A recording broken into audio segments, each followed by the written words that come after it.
Okay, I remember saying that I was going to do a hack on this remote, so it's given me some grief a few times now when we've gone out. Batteries have been flat for whatever reason. So we're going to do something to hopefully permanently fix that. And there's a bit of space, which is good because what I'm going to do, I ordered this thing online.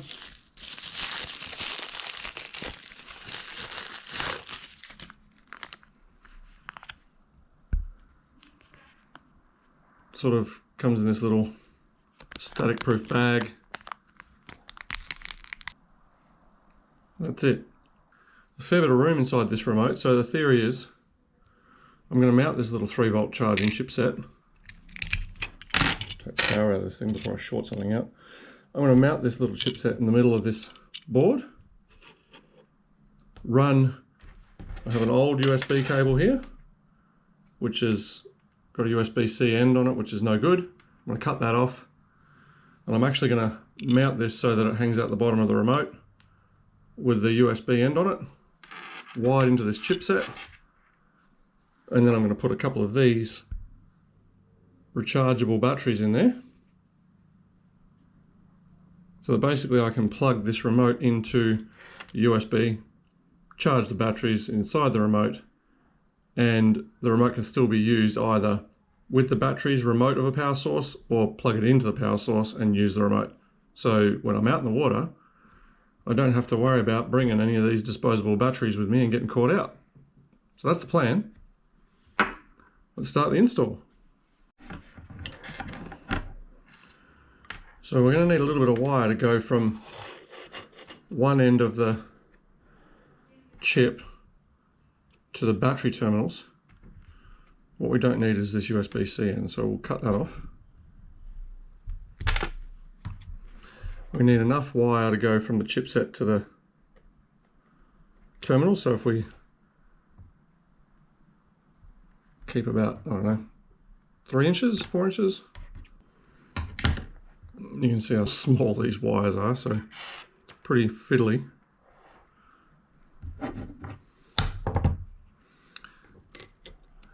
Now there's I'm just doing it on here so I don't burn my desk.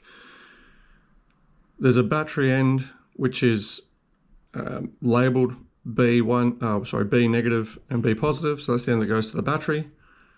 What we want to do is mount the cable to the end, opposite end obviously, and it shows you here ground and volts in, so I'll make sure we've got that around the right way. And the idea is now going to be to solder these 2 posts, so we'll do that. Well, hopefully that's a bit better, a bit more light now. So this ends here will go to the battery terminals, and then this end here will go to the chipset. These can be a bit of a challenge to do when they're so fiddly and small like this. Make sure we got them out in the right way, so ground being the negative and the volts in being the positive.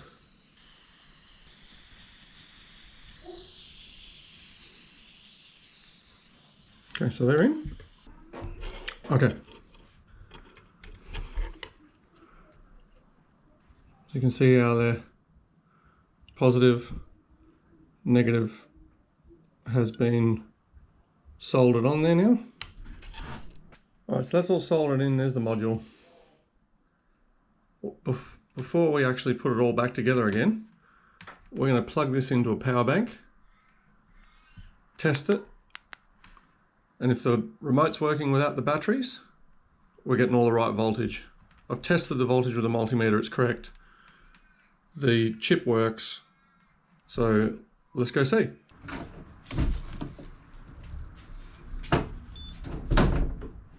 Alright, so we have the motor down.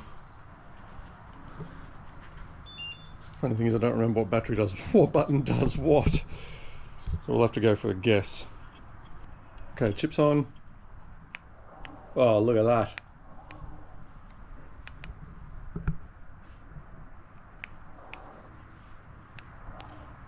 So that's without any battery, with the USB cable and the USB cable and charge circuit on it. So now what we're going to do is put it back together. So the next challenge is to get all this to fit inside this little remote. So what we're going to do is use some hot glue.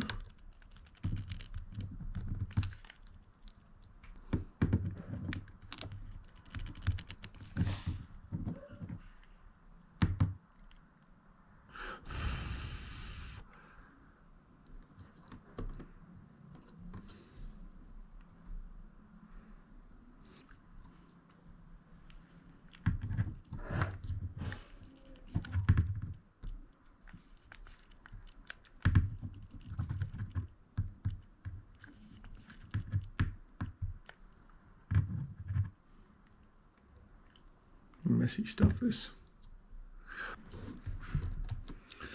We'll make sure that's okay with these batteries. Remembering we're still wanting to put batteries in here, but they're going to be rechargeable ones, so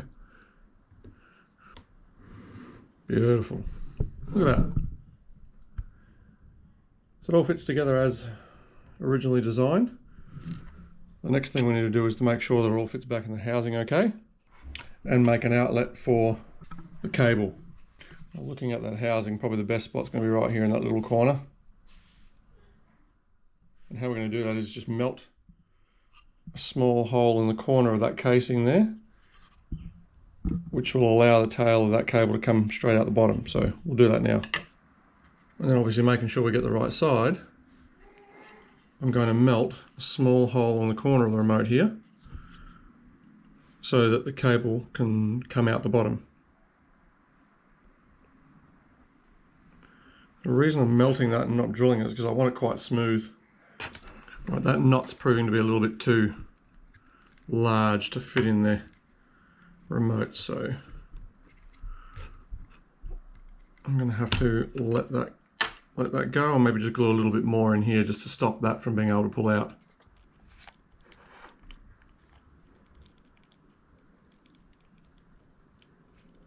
Alright, now there's only one more thing. So it's got that small LED charge indicator on the back, but when you plug it into a...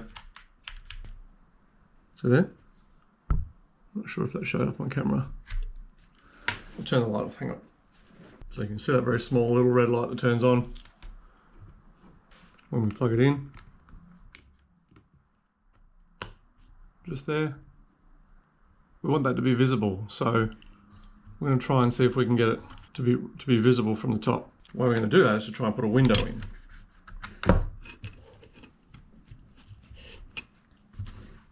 And when I mean a window, I mean a little hole at the back of this remote that lets that light pass through. So we want to know roughly where that little hole is going to be.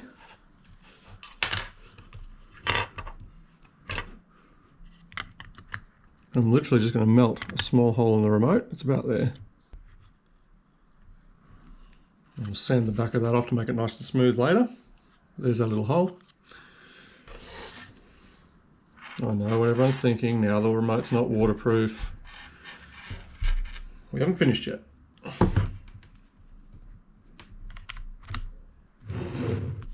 So we can see the remote charging through there. So that worked out well. Okay, so we've cleaned up that hole now, both sides. So this is just a base plate. I've put a bit of oil on this piece of plastic just to protect it so that glue won't stick to it. What I'm thinking is hot glue is relatively transparent and clear, but it also seals.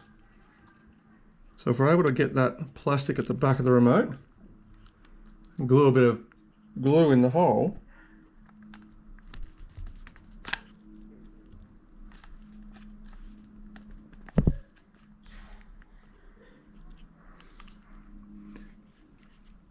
theoretically it'll make us a little window. Okay, now that I've got that little glue window in there, you can't quite see that there's glue in there, but there is. You can see a bit of a shine. We'll see whether or not the light transfers through. Ah, look at that. Perfect. So it's sealed because it's glue. It still forms a window and I can still see the charge light. So, yeah. Off. On. put it back together. So what we're going to do is put a couple of these rechargeable batteries in. Screw that back together. That's together nicely. So a pretty good seal on that cable. It's unlikely to allow much water in. There's a really good seal on that because it's made out of glue on our little window. And now you've got the remote with a USB tag on it. So again, just to check it, there's batteries in it now. There it goes. Module's charging the batteries. And then that'll obviously change to green once the batteries are charged. And that's it. Disconnect it, module's off. Let's go test it.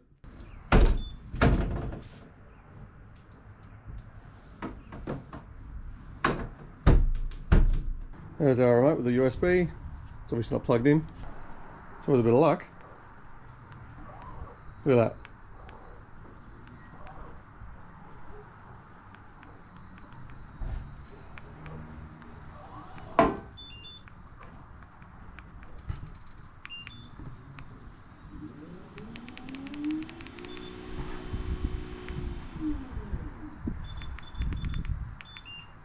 Works perfectly. So there you go, guys.